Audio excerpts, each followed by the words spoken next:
창세기 20장 6절 말씀.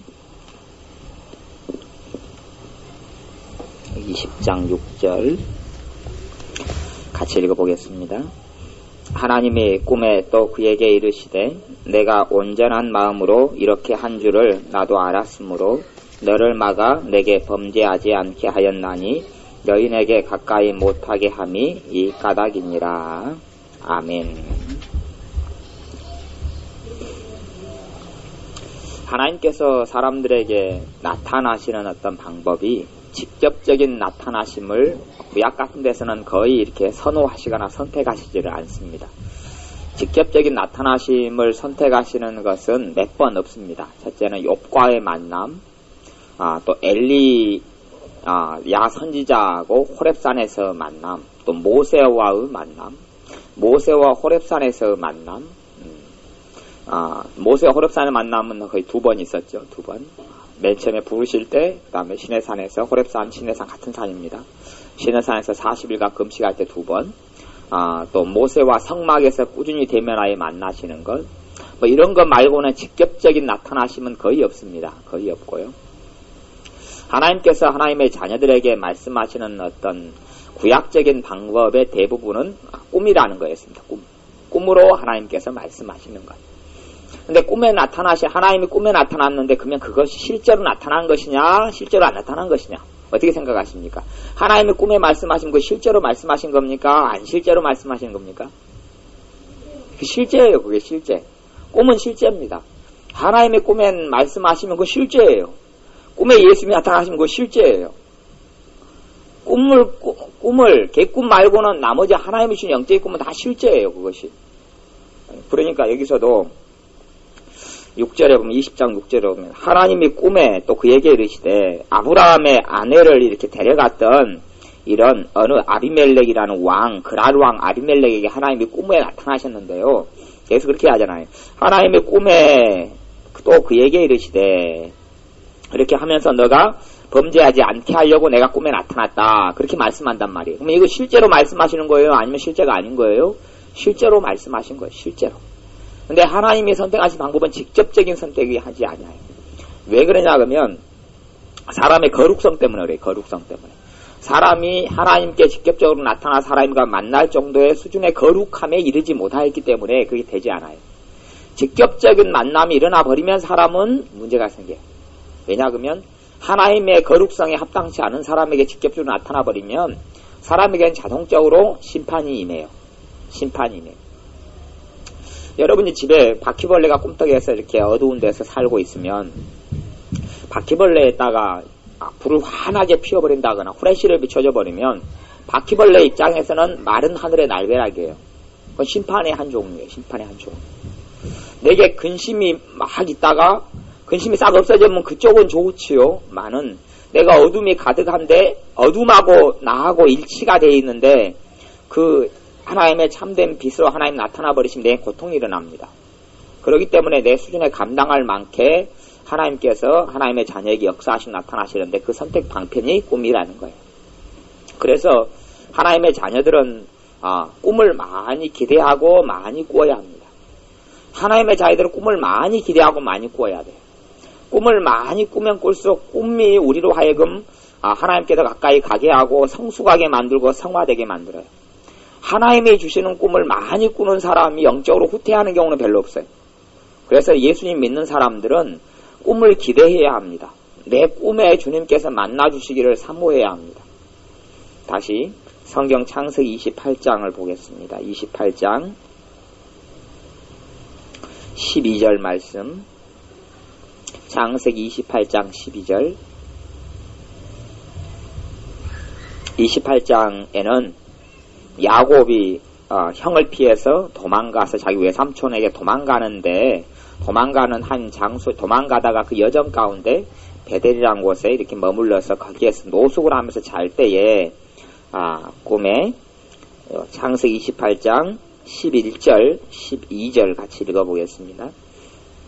한 곳에 이르러는 해가 진지라 거기서 유숙하려고 그곳에 한 돌을 취하여 베게 하고 거기 누워 자더니 꿈에 본즉 사닥다리가 땅 위에 섰는데 그 꼭대기가 하늘에 닿았고 또 본즉 하나님의 사자가 그 위에 오르락내리락 하고 13절 또 본즉 여호와께서 그 위에 서서 가라사대 나는 여호와니 너의 조부 아브라함의 하나님이요 이삭의 하나님이라 너 누운 땅을 내가 내 자손에게 주리니 내 자손이 땅의 티끌같이 되어서 동서남북에 편만할지며 땅의 모든 족속이 너와 내 자손을 인하여 복을 얻으리라. 아멘. 그 다음에도 15절도 약속이 계속 이어지는데요. 여기서 하나님이 이 야곱, 도망자 야곱에게 한 약속이 진짜 약속입니까? 가짜 약속입니까? 진짜 약속이에요. 진짜 약속. 꿈의 사닥다리 위에서 하나님께서 야곱에게 말씀하신 건 진짜 하나님이 나타나신 거예요. 진짜 나타나신 건데 꿈에 나타나신 거예요.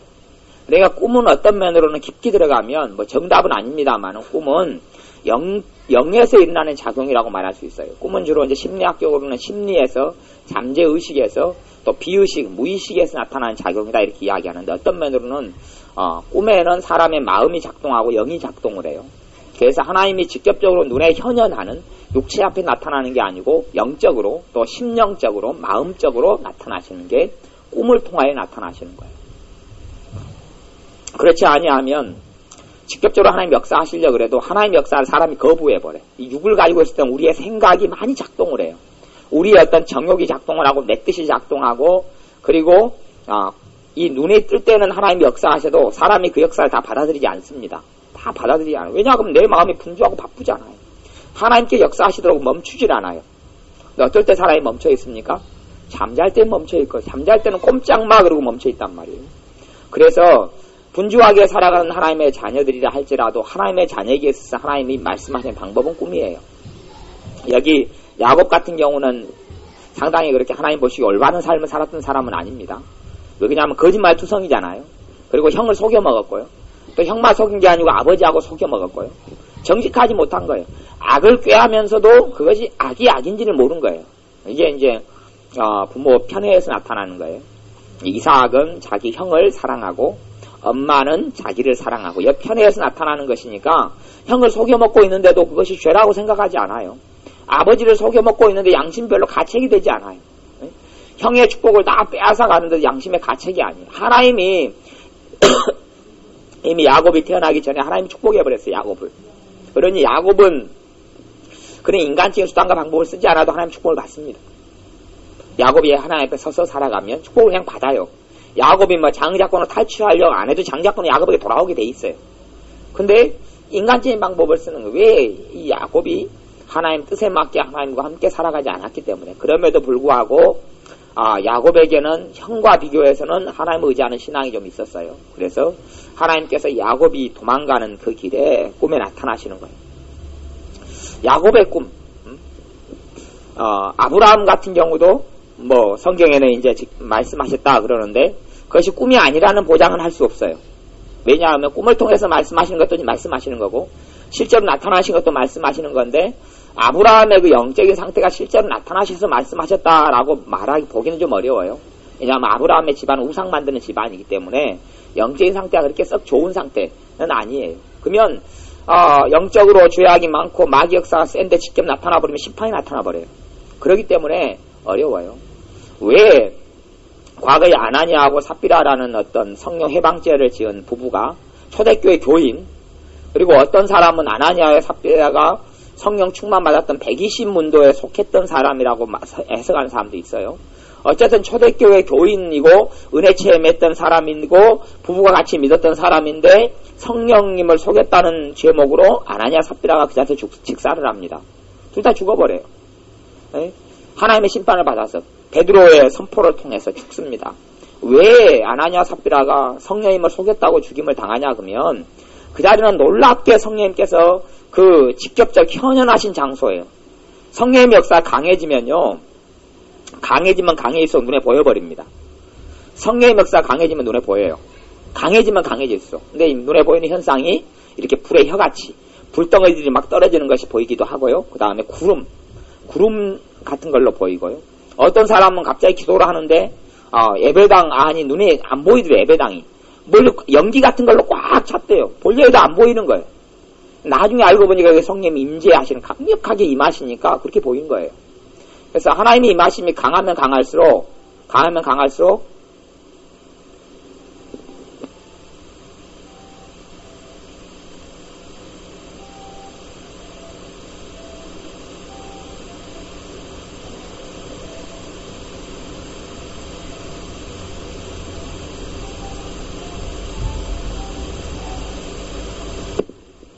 시키면 시키는 대로 말을 안 들어요. 나와 있으면 떠들지 말고 입 다물고 장난치지 마. 아니면 머리를 원산폭격해가지고 말씀을 듣는 수가 있어요. 성령님께서 역사가 강해지면 강해질수록 눈에 보여요. 현현, 눈에 나타나요. 나타나는 현상이 있어요. 근데 나타날 때, 임재가 강할 때는 심판도 같이 나타나요. 그렇기 때문에 하나님께서는 직접적으로 이렇게 나타나시는 방편보다는 그런 경우는 이제 굉장히 하나님과 많이 동행하는 삶을 사는 사람들, 또 에녹 정도 되는 신앙의 사람들이나 하여튼 깊이 있게 주님을 사랑하고 자기 목숨보다 주님을 더 사랑하는 사람들에게는 직접적으로 나타나는 방식을 취해요. 그러니까 그런 경우는 거의 드물죠. 사실 그래서 드물어지는 거예요. 자기 목숨보다 주님을, 자기 자식보다 주님을, 남편과 아내보다 주님을 어떻게 더 사랑하는 사람이 얼마나 있어요. 그러니까 그런 게 드물죠. 그런데 이제 최소한 그래도 영적인 삶을 살아가는 사람들에게 있어서 하나님께서 그래서 말씀하신 나타나신 방편이 꿈이에요. 꿈이에요. 믿는 사람들은 그러므로 꿈을 많이 기대해야 돼요. 왜냐하면 요엘서 2장 28절에 말세가 되면 하나님께서, 성령님께서 임하셔서 뭐가 나타난다 그럽니까? 꿈, 환상, 애연. 말세에 내 자녀들은 환상을 보고 늙은이는 꿈을 꾸리라. 그렇게 애연하고, 우리 복음송가 부르잖아요. 자녀들은 애연할 것이요, 청년들은 환상을 보고 아비들은 꿈을 꾸리라. 그것이 단지 그냥 자녀들이 애연하고 이런 걸 이야기하는 게 공통적인 거예요. 자녀들이 꿈, 환상, 애연, 그렇게 그냥 표현하기를 그렇게 하는 거예요. 그 대꾸법에 따라서 기억하기 좋게 성경에서 표현하는 것이고요. 그래서 아비들 같은 경우도 꿈, 환상, 애연, 그리고 그 다음에 청년들도 꿈, 환상, 애연, 이게 일반적인 현상이 된다니야. 일반적인 현상.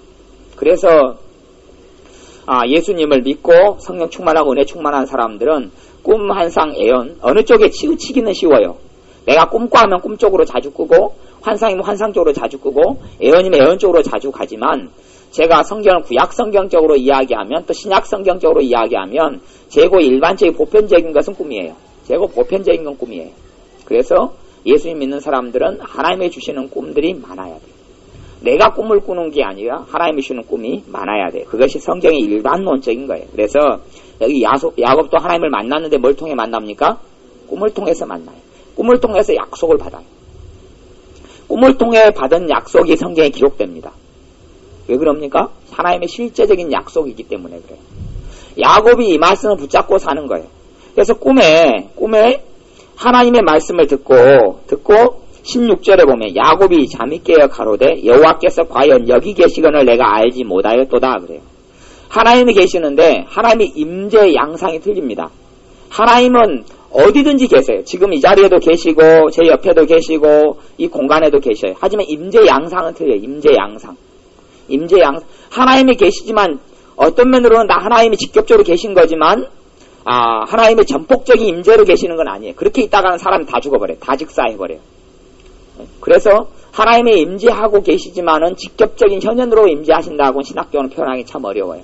임재하시지만 임재의 강도나 임재의 정도 이렇게 표현할 수 있다면 그것은 다 틀린 거예요. 틀려요. 어쨌든 야곱이 깨달았던 것은 자기가 꿈을 꾼 그 자리가 하나님이 계신 곳이었구나라고 느끼고 알았던 거예요. 꿈을 통해 하나님을 만났기 때문에 그래요. 여러분이 집에서 잠자다가 꿈을 꾸었으면 그 자리가 누가 계신 자리에 집이? 주님이 그 자리에 계신 자리에요. 야곱같이 똑같이 고백할 수 있어요. 여기가 하나님이 계셨는데, 왜냐하면 내가 꿈을 꿨는데 내 육신이 거기 있었잖아요. 거기에 꿈을 통해 주님 만나러 오셨잖아요. 그러니까 거기에가 주님이 찾아오신 거예요. 찾아오신 것. 아니면 그 자리가 평상시 주님이 계시고 내가 여기서 꿈을 꾼 거예요. 주님을 거기서 꿈을 통해 만난 거예요. 그것이 하나님의 자녀들에게 있어서 일반적인 방법이에요. 신약이든 구약이든 그건 대동소이에요. 오히려 신약의, 이제 제가 구약을 찾아보겠습니다만, 구약의 대부분의 하나님 자녀들이 꿈을 통해 만났어요, 주님은. 대부분이 꿈을 통해 만났어요. 대부분이 꿈을 통해 만났고, 그 다음에 신약에 있어서 요엘서 2장 28절과 사도행전 2장의 말씀에 의하면 신약은 더 이것이 어떻게 될 거라 그럽니까? 더 빈번해질 것이다. 더 많아질 것이다. 그래요. 그러면 지금 예수님을 믿는 사람들의 경우를 보면 구약보다 더 꿈을 덜 꾸어요. 구약보다 더 꿈이 별로 없어요. 그러면 그 사람들은 주님 앞에서 사실은 뭐라고 이야기한다 할지라도 별로 안 살아가는 거예요. 주님 앞에 안 살아가기 때문에 구약보다 꿈이 덜해요. 야곱 같은 경우는 이 떠돌이로 이제 자기 빈몸으로 외삼촌의 집으로 찾아갈 때에 뭐 얼마나 뭐 챙겨간다 했는지 모르지만 어쨌든 타향살이로 갈 때에 비참함도 있었고 갈 바를 알지 못하는 것도 있었고 자기가 가는 길에 무슨 일을 당할지 모르는 어려움 속에서 하나님의 위로가 필요했어요. 근데 하나님께서는 그 중요한 위로의 순간에 찾아오신 거예요. 거기 계셨던 것이고 그렇듯이 하나님의 자녀들에게도 삶에 중요한 고비가 있거나 중요한 어려움이 있거나 그러면 당연히 하나님께서 최소한 꿈을 통해서라도 찾아오신다는 것을 기대해도 되고 그게 진실이 돼야 돼요. 어떤 자녀에게 있어서요. 하나님 앞에서 서 있는 하나님의 자녀라면 하나님의 정상적인 자녀라면 그걸 꿈을 통해서 주님을 만날 수밖에 없어요. 다시 창세기 31장을 봅니다. 31장 10절 10절 11절 말씀 창세기 31장 10절 11절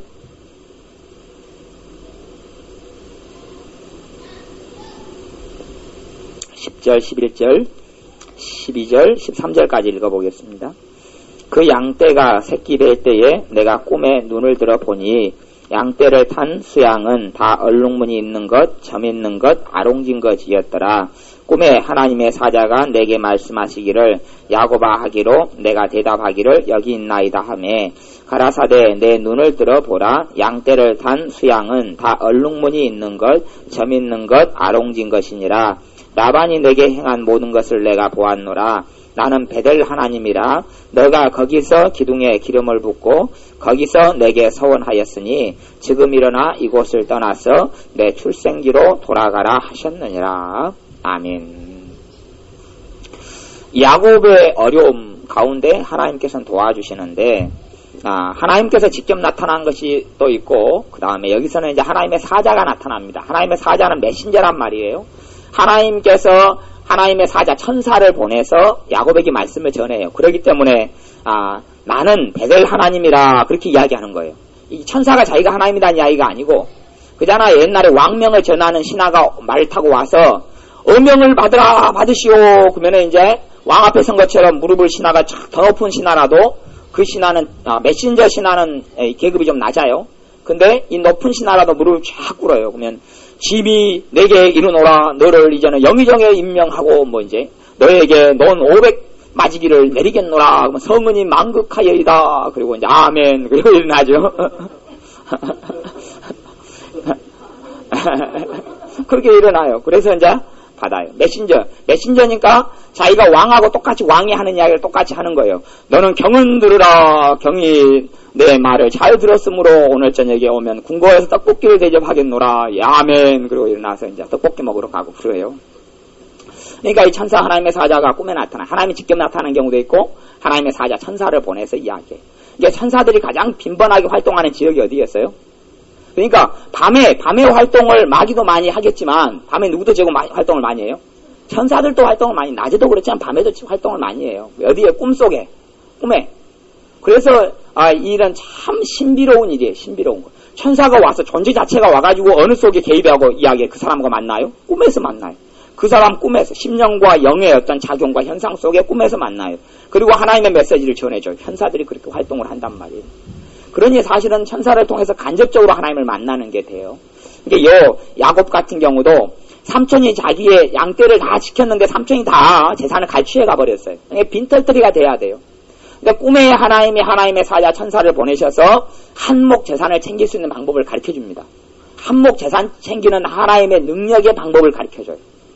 그리고 그 시킨 대로 해서 양들이 새끼를 뵐 때에 얼룩달록한 나무 껍질을 벗겨서 아카시아 나무였던가요? 나무를 벗겨서 그 양들이 서로 임신하는 그 어떤 교접이 일어나고 있는 데서 그 껍질을 탁 넣으면 그걸 보고 얼룩달룩한 양만 야곱 것이 됐거든요. 근데 양은 얼룩달룩한 양이 여러분 TV로 보신 적도 없잖아요. 그러지 얼룩달룩한 양은 생길 수가 없어요. 거의 생길 수 없어요. 생기면 돌연변이에요. 근데 그 껍질을 놓게 하나님의 사자가 가르쳐줘요. 천사가. 그리고 임신할 때에 그걸 놓으니까 새끼를 배서 나왔는데 얼룩덜룩해요. 그렇게 했다고 가르쳐주잖아요. 야곱이 나중에 꿈에서 그렇게 이야기한 것을 그 방법을 써서 야곱이 큰 재산을 얻었다라고 이야기합니다. 그렇게 가르쳐요. 그 다음에 13절에도 나는 벳엘 하나님이라 내가 거기서 기둥에 기름을 붓고 거기서 내게 서원하였으니 지금 일어나 이곳을 떠나서 내 출생지로 돌아가라. 이렇게 꿈에 이야기한단 말이야. 그래서 야곱이 그때 다 짐을 정리해서 자기 고향으로 이때 이제 돌아갑니다. 누구 이야기를 듣고요? 하나님의 이야기. 하나님께서 그의 천사를 보내셔서 하신 이야기를 듣고 돌아갑니다. 돌아가고 거기에서 이제 새로운 삶이 다시 시작되는 거예요. 그러니 야곱의 인생에 있어서도 뭐가 가장 큰 비중을 차지합니까? 꿈이에요, 꿈. 꿈이 없다면 야곱은 존재하지 않는다고 말할 수 있어요. 꿈이 없다면 야곱은 존재하지 않아요. 다시 요셉에 대해서 별명을 뭐라고 이야기합니까? 꿈꾸는 사람이다 그래. 꿈꾸는 사람. 그래서 요셉에 대해서 형들이 뭐라고 이야기하면 저 꿈꾸는 자가 오는도다. 꿈꾸는 자가. 요셉이 꿈을 꿔요. 근데 누가 꿈을 주죠? 하나님이 준 꿈이에요. 하나님이 준 꿈. 하나님이 요셉에게 꿈꾸게 해요. 요셉이 그때 어릴 때부터 꿈을 꿔요. 그리고 요셉이 팔려갑니다. 나중에 요셉에게 이 신하들이 와요. 신하들이 와서 요셉이 감옥 속에 있을 때 술을 맡은 신하와 그 다음에 음식을 맡은 신하가 둘이 와서 그 다음 꿈을 꾼 것을 이야기할 때 요셉이 꿈을 해석합니다.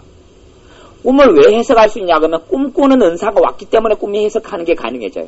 꿈꾸는 은사가 온 다음에 이것이 능수각이 꿈이 연단되면 많은 세월 동안 꿈이 연단받으면 해석의 은사가 같이 와요. 해석의 은사가 꿈꾸는 것 해석하는 것이 따로 오는 경우도 있지만 대부분은 꿈과 꿈을 해석하는 은사는 좀 시차가 있지만 꿈이 충분하게 꿈이 꾸어지고 훈련되지만 꿈을 해석하는 은사가 와요.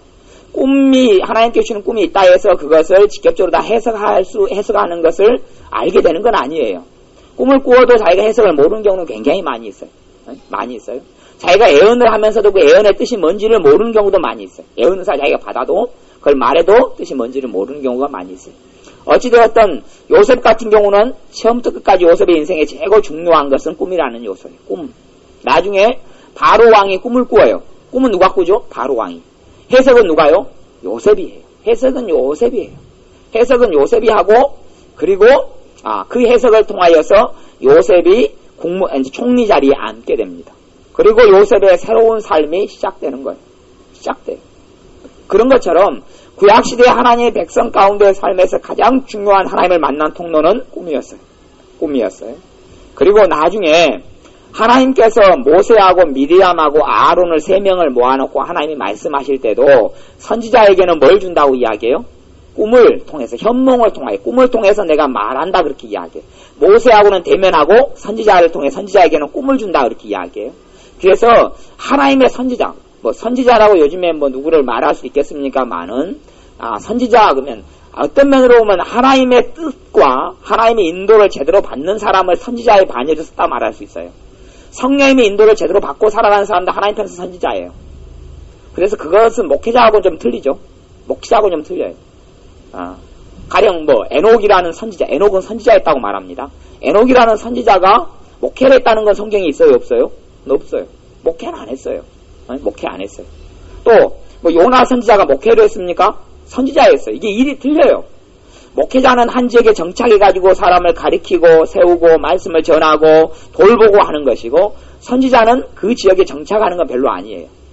하나님의 뜻에 대한 대신 대언자가 되고 메시지를 전하고 움직이고 그래서 선지자의 양상도 가지고 종류가 많습니다만은 어쨌든 하나님의 뜻과 인도를 받는 사람의 대표적인 방편은 뭐냐면 꿈이에요. 꿈.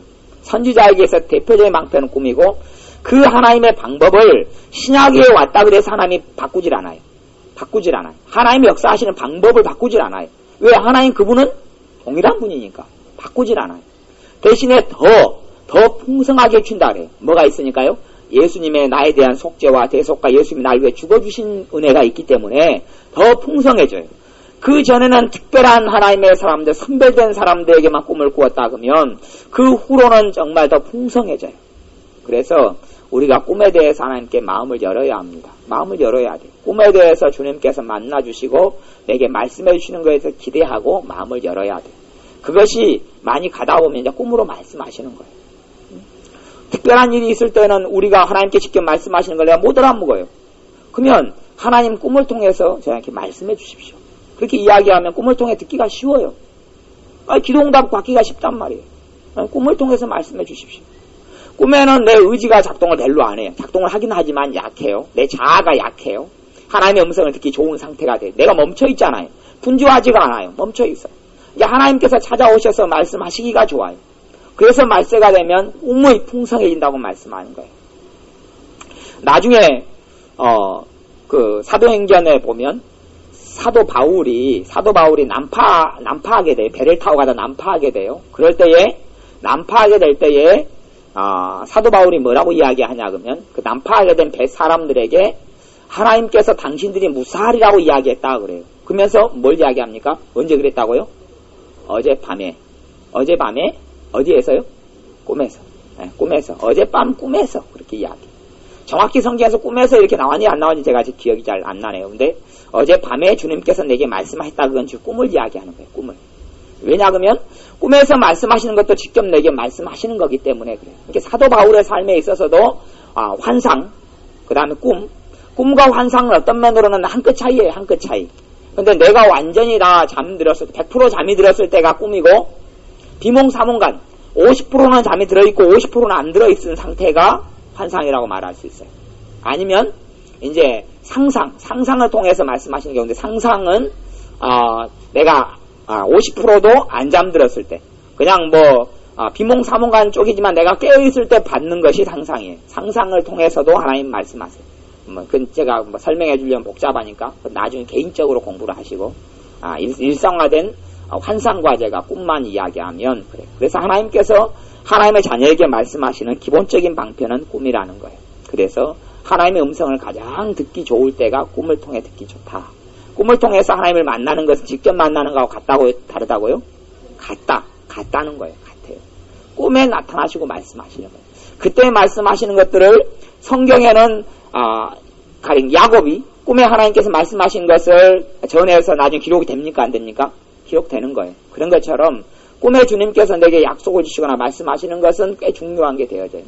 똑같이 꿈에 어떤 걸 말씀하셔도 중노조는 다 틀릴 거예요. 중노조는 다 틀려요. 요셉 같은 경우가 마리아와 정혼한 요셉 같은 경우가 마리아가 임신한 사실을 알고 예수님을 가진 사실을 알고 마리아하고 혼약을 파기하려고 그랬어요. 그때에 어디에서 천사가 나타납니까? 꿈에서 나타나요. 꿈에서 현몽하여 가로되 현몽 꿈에 나타났다 그 말이에요. 꿈에 나타나서 요셉을 천사가 사정을 이야기하고 요셉을 설득합니다. 그러니 하나님의 자녀들의 삶에 있어서 꿈이라는 것은 정말로 어떤 단순한 도구 차원이 아닙니다. 도구 차원이 아니에요. 하나님이 말씀하시고 하나님을 만나는 통로가 꿈이에요. 통로가 꿈. 그래서 믿는 사람들의 삶 속에 꿈에 대한 기대감도 없고 꿈도 없다. 여기서 말하는 것은 나중에 장래에 대한 꿈을 이야기하는 게 아니라 하나님의 꿈에 말씀하시고 나타나시는 것. 그에 대해서 제대로 어떤 교회가 가르치지 않고 그에 대해서 잘 금기시한다, 터부시한다 그러면 그 어떤 교회는 바르게 가는 건 아니에요. 바르게 교회의 방향이 가는 건 아니에요. 신구약적으로 하나님께서는 반드시 꿈에서 말씀하시고 만나주셨기 때문에 그래요. 그 다음에 성경 사무엘상 28장을 봐보겠습니다.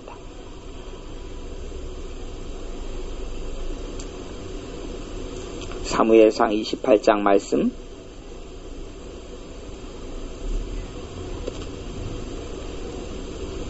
28장 6절 7절 말씀 사무엘상 28장 6절 7절 말씀 같이 읽습니다. 사울이 여호와께 묻자오되 여호와께서 꿈으로도 우림으로도 선지자로도 그에게 대답지 아니하시므로 사울이 그 신하들에게 이르되 나를 위하여 신접한 여인을 찾으라. 내가 그리로 가서 그에게 물으리라. 그 신하들이 그에게 이르되 보소서 엔돌에 신접한 여인이 있나이다. 아멘. 사울은 하나님께 물었어요. 하나님께 물었어요. 블레셋과 전쟁을 하게 됐을 때 하나님 도와달라고 하나님께 물었어요. 물을 때에 사울이 기대했던 것은 세 가지죠. 첫째는 꿈으로 하나님께서 그렇게 말씀해 오셨으니까 일반적으로. 두 번째는 우림이라는 방법, 우림으로. 세 번째는 선지자. 우림이라는 것은 이제 지금 우리에게는 그런 게 없어요. 우림이라는 건 예전에 우림과 둠빔을 통해서 대제사장이 하나님께 응답을 받던 방법이 있어요. 근데 대제사장의 예복 중에 속했던 하나인데 그것은 다 사라져버리고 없어서 뭐 해석하고 하기가 곤란해요. 없어요. 그게 실제하지 않는 거예요. 지금 현재는. 그리고 그것은 그 시대 상황에 따라서 우림과 둠빔이라는 것은 일정한 때에 주셨던 거고 지금은 이제는 없는 거예요. 그래서 하나님의 뜻을 묻는 어떤 도구가 판별 도구 이렇게 이야기하는 것이 우림이라는 거예요. 근데 그것이 어떻게 생긴지는 몰라요. 어떤 사람은 그것을 우림과 둠빔 그러면 보석 중에 두 종류인데 하나는 예를 들어서 이제 제가 쉽게 표현하자면 빨간 보석과 하얀 보석이 있다. 똑같은 보석인데 그러면 하나님의 뜻이었는 예스면 하얀 걸 집게 해주시고 노면 빨간 걸 집게 해주시고 이제 가슴에다가 손을 넣어가지고 빨간 게 나오면 노, 하얀 게 나오면 예스 이렇게 이제 해석하기도 합니다. 해석하기도 하는데 여기서는 우림으로도 말씀해 주지 않는다. 그러면 이제 모르죠. 하나님 이 전쟁에서 하나님 도와주시겠습니까? 그리고 이제 하니까 우림과 둠빔 보석이 두 개단 말이에요. 이름이 우림과 둠빔. 그러면 우림은 예스, 둠빔은 노. 그런다면 계속 예스는 안 나오면 하나님 우리를 이 블레셋과 전쟁에서 도와주시겠습니까? 승리케 해주시겠습니까? 이렇게 맨날 둠빔만 나오는 거죠. 우림이 예스가 안 나오는 거예요. 그랬을 수도 있고. 그 다음에 선지자. 그래서 지금 우림과 둠빔은 사용치 않습니다만은 이것이 이제 확장되고 발전된 것은 제비뽑기라고 말했어요. 제비뽑기가 우림과 둠빔의 방식이었다. 그리고 이제 그렇게 대부분 해석합니다. 그리고 가장 기본적으로 사울왕이 하나님의 응답을 받기를 원했던 것은 꿈이라는 거였어요. 꿈을 통해서 하나님께서 말씀해 주시는 것을 당연히 듣고 받으려고 그랬어요. 이 성경 안에 제가 많이 안 찾아봤지만 나중에 다니엘 같은 경우도 뭘 해석합니까? 꿈으로. 다니엘도 꿈이에요. 다니엘도 꿈이에요. 하나님의 사람들은 다니엘도 꿈이에요. 에스겔은 뭡니까? 환상. 에스겔은 환상. 에스겔은 환상. 그런 거예요. 그런 선지자들의 삶 속에서 꿈과 환상을 제해버린다 그러면 하나님과 만남이나 하나님의 역사나 하나님 말씀 듣는 방편이 별로 많이 없어져 버리고 뭔가 나사가 하나 빠진 것이 되어져 버려요. 그래서 하나님의 자녀에게는 꿈은 신비가 아니에요. 꿈은 일상적인 게 되어져야 되지 꿈은 신비가 아니에요. 환상은 신비가 아니에요. 우리에게는 상식이 되어져야 돼요. 하나님의 자녀에게 있어서 꿈과 환상, 애언도 이제 포함시킵니다만은 선지자들이 주로 했던 것이 꿈, 환상, 애언이었어요. 그러면 꿈과 환상과 애언이 하나님의 자녀들에게서는 일상적인 게 돼야 돼. 일상적인 기대가 돼야 되고 일상적인 하나님의 역사하시는 방법이 돼야 되고 일상적으로 하나님께서 응답하시는 통로가 돼야 돼. 그리고 하나님은 꿈과 환상과 애언을 통해 말씀하셔요. 구약의 사람들은 다 대부분 꿈, 환상, 애언, 선지자들은 이제 애언, 다른 사람에게 말씀을 전할 때 자기가 받을 때 여러 가지를 통해서. 근데 오늘은 이제 꿈을 중심으로 해서 말씀을 나누는 거예요. 열왕기상 3장에 보면 솔로몬이 하나님을 만나고 솔로몬이 지혜를 받았지요. 하나님께요. 지혜를 받고 부경화까지 준다 그랬어요. 어디에서요? 꿈에서 그랬어요. 꿈에서. 하나님께서 꿈에 솔로몬에게 나타나사 너에게 뭘 해줄 꼭꼭꼭 그러니까 제가 지혜를 주십시오. 그러죠. 지혜를 주십시오. 그러니까 그래?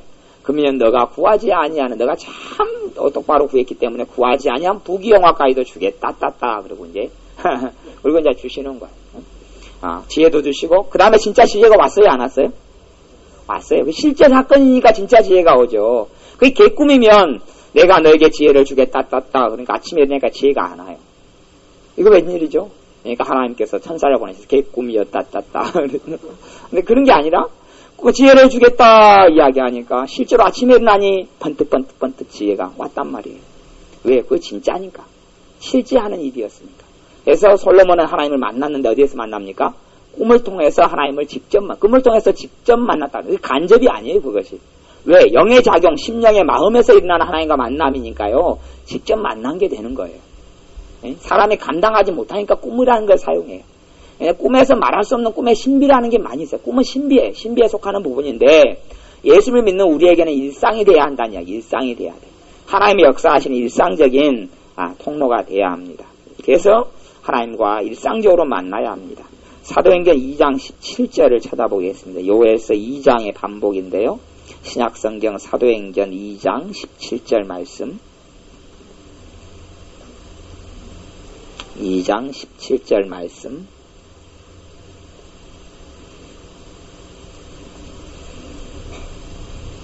(2장 17절) 18절 말씀 같이 읽어보겠습니다. 16절부터 18절까지 시작.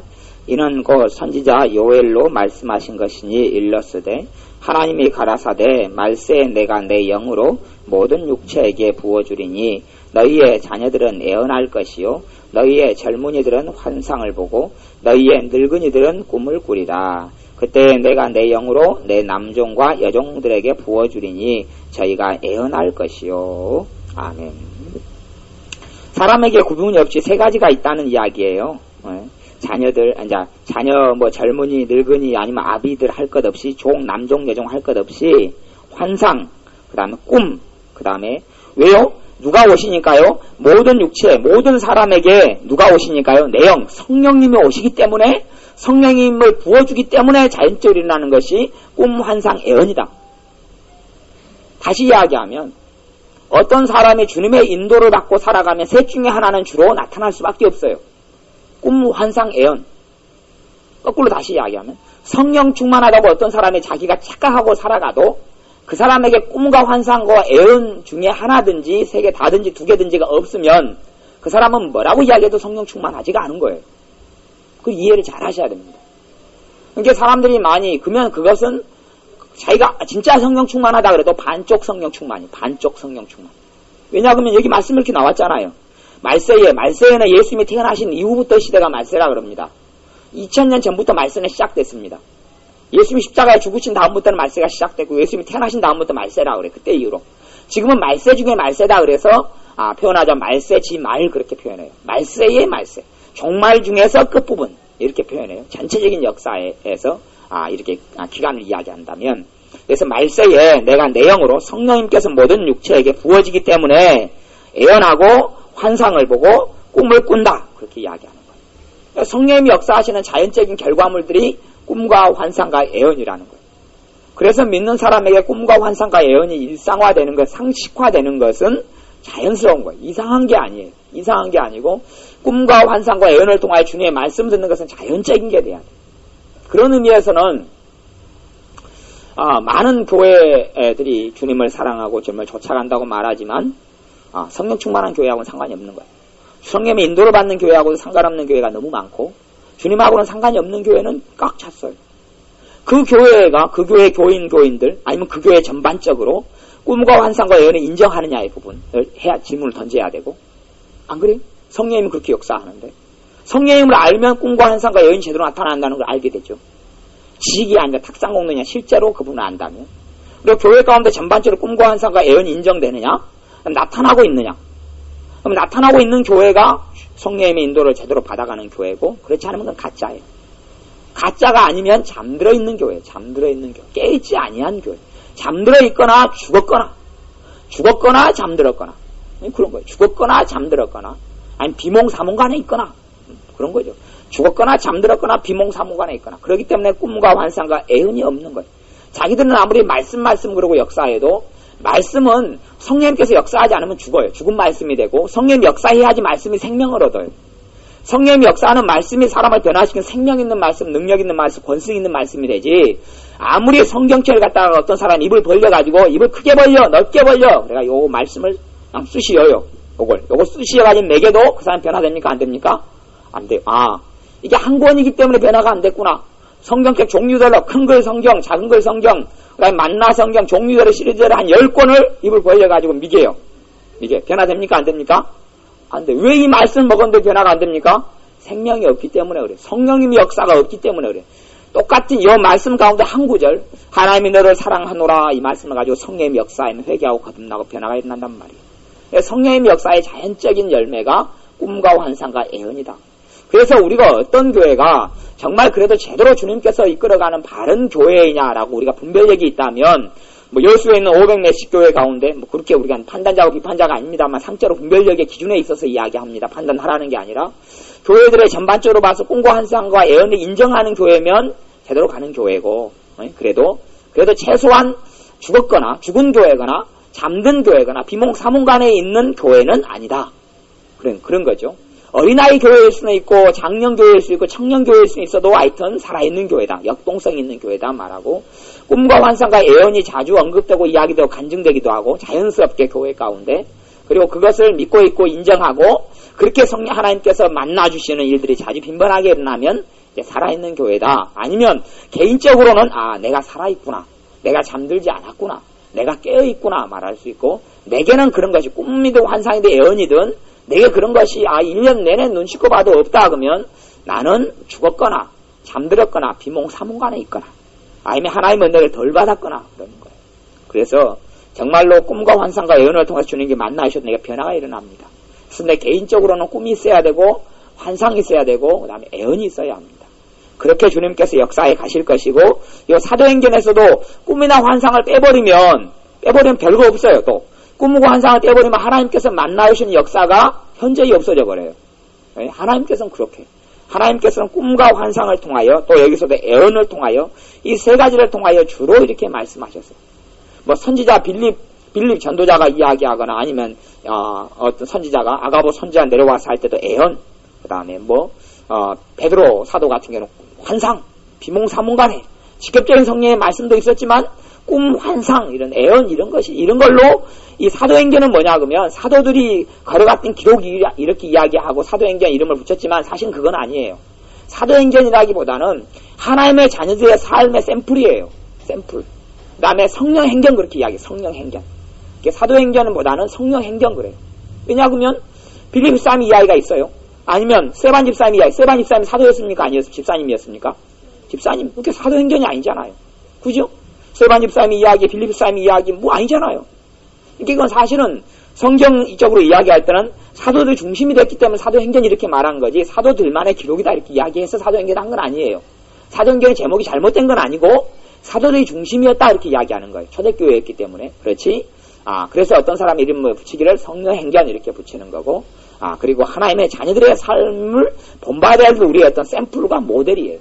그래서 교회의 어떤 모델을 찾을 때도 여기 있는 사도행전에 있는 초대교회를 모델로 삼잖아요. 서로 그냥 떡을 나누고 사랑하고 하나가 되고 뜻과 마음을 합하여서 간절히 기도하고 이런 데서 교회의 모델을 찾는단 말이에요. 그래서 우리의 삶 가운데 우리가 꿈꾸는 사람들이 되어야 합니다. 또 환상을 보는 사람들이 되어야 하고요. 또 예언을 하는 사람들, 예언을 받는 사람들이 되어야 합니다. 우리의 삶 가운데 2009년에는 꿈이 풍성해져야 합니다. 꿈이 풍성해져야 되고 환상이 풍성해져야 돼요. 그것이 또한 우리에게 직접 말씀하시는 거기 때문에 그것이 내게 주는 레마의 말씀, 약속이에요. 성경 66권 성경을 로고스라 그래요. 공적인 하나님의 말씀. 레마는 내 사적인 말씀. 그러면 공적인 말씀이 레마, 사적인 말씀이 되기도 해요. 가령 성경 말씀에 예를 들어서 하나님께서 성경에 있는 하나님이 세상을 처럼 사랑하사 이 말씀을 내게 주셨다. 하나님이 세상을 사랑하는데 그 세상은 바로 너다 하는 감동을 주셨으면 그 하나님은 세상이 처럼 사랑하사라는 요한복음 3장 16절의 로고스의 말씀이 내게는 뭘로 변해버린 거예요? 레마로 변해버린 거예요. 마찬가지로 말씀 66권에 어긋나지 않으면 꿈으로 주시는 것이 하나님의 말씀 가운데 한 편, 성경 66권과의 권위하고는 그런 것하고는 상관없지만 하나님이 내게 주는 레마의 말씀이에요. 내가 붙들고 나아가고 붙들고 있으면 이루어지는 약속, 보증수표하고 같은 것이 되어지는 거예요. 레마의 말씀이기 때문에. 그래서 우리의 삶 속에 하나님께서 말씀을 통하여 예언해 주시고 직접 꿈으로 말씀해 주시는 걸 기대해야 되고 하나님의 응답들을 꿈을 통해서 풍성하게 많이 들을 때에 정확해집니다. 사실은 꿈을 통하여 듣는 것이 어떨 때는 예언보다 정확할 때도 많이 있어요. 예언은 내가 깨어있기 때문에 내 생각이 많이 개입이 돼요. 아무리 예언자가 대단한 예언자라 해도 그 사람 생각이 개입돼. 선입견, 가치관이 개입되는데 꿈에서는 별로 개입될 여지가 없어요. 그 사람이 잠들어 있으니까 약간의 의식이 작동을 해요. 작동을 하지만 약해요. 그래서 하나님께서 어떤 메신저를 통해서 천사를 통해서 또 아니면 직접 말씀하실 때 별로 그렇게 거스르질 않아요. 자연적으로 그대로다. 뭘 보여주고 싶으면 그대로 보여줘요. 우리는 하나님이 이렇게 눈 뜨고 있는데 뭘 보여주려고 그래도 항상 여러분의 머리와 생각 속에는 뭐가 있어요? 잡동사니들이 많잖아요. 잡동사니들이 한 30개 쫙 흘러다니고 있어요. 자식, 남편, 잡동사니, 또 오늘 먹었던 음식, 오늘 중에 뭐가